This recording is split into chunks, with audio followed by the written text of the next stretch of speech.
Welcome back to another episode of Ask the Attorney. I'm your host, Alex Alexander with Client Focus Media. Today, I'm super excited to bring Jim Lea of the law firm of LeaSchultz Law Firm, PC. You can find him online at LeaSchultzLawFirm.com. Welcome, Jim. How are you doing today? I'm doing great. How about you, Alex? I'm short, bald, and kind of stupid looking, so thank you. Thanks for asking. But we are right side up at the moment, which is good. At least you are. So that is excellent. That really is. So we were talking a little bit before we came on camera, and I want to know a little bit about Jim Lea, if that's okay. At what point in your life did you decide that you wanted to become a lawyer? At the point that I wasn't making any money, I couldn't figure out anything else to do. So that was about 1976 when I graduated from Carolina.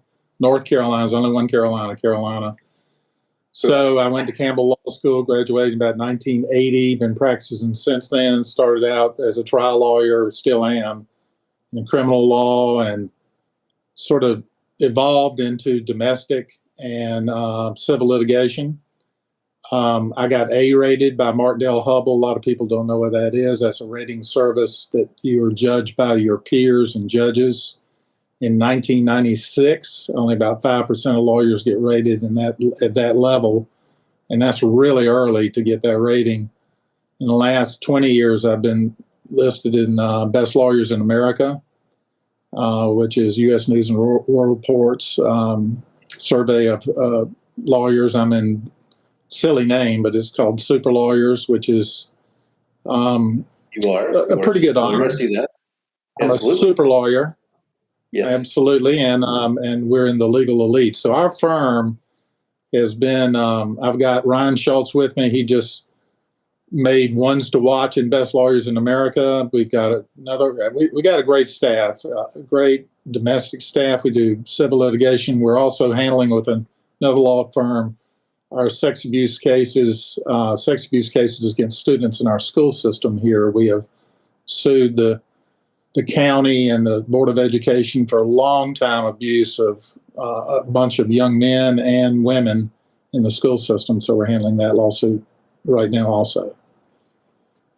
So that's me. What would you say is the most rewarding aspect of what you do? And I'm going to tie this into maybe part of which part of law do you specifically love to do yourself, right? I know you guys practice family law, you have the civil litigation, everything. What is it that you personally like to do, and what's the most rewarding aspect of that? Well, I personally like to be in the courtroom and out of this office, which I am most of the time, even down at the courthouse or in mediation. But I'm also on the phone with all of my clients all the time. I give them my cell phone. I talk to them whenever they need something. And by far, this is the one area of law that you really touch people and you get into people's lives, and it's not always positive.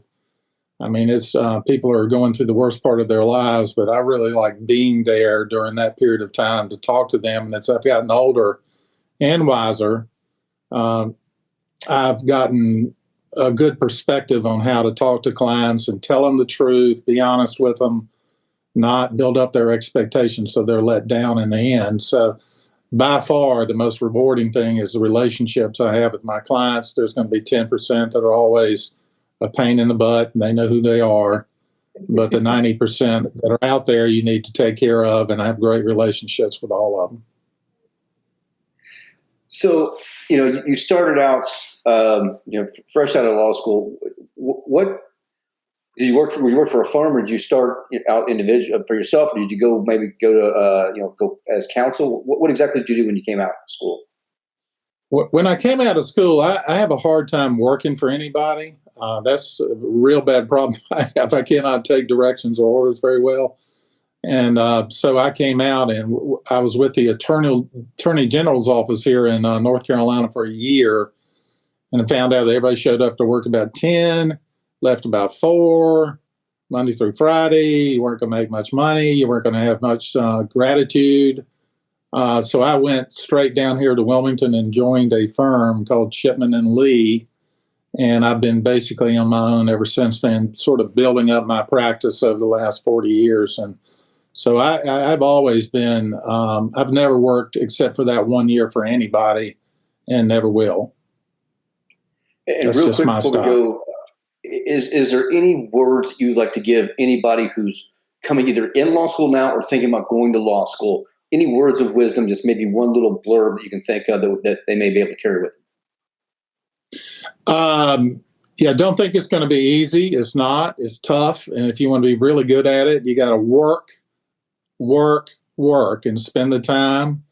And you got to build relationships with people. So if you're not willing to work, and I see a lot of this going on right now, and I'm talking about weekends, I work all day Sunday, work. That's what you're going to do. If you want to get to the top of the profession, you got to put the time in. Excellent. Well, Jim, I want to thank you for being on the show today, and I want to thank everyone out there for tuning into this episode of Ask the Attorney. If you guys like to learn more about Jim Lea, law office of LeaSchultz and Law Firm PC, you can go online to LeaSchultzLawFirm.com. That's LeaSchultz lawfirm.com. And you can right here at iwannabuzz.com. So do something good for yourself and do something good for others.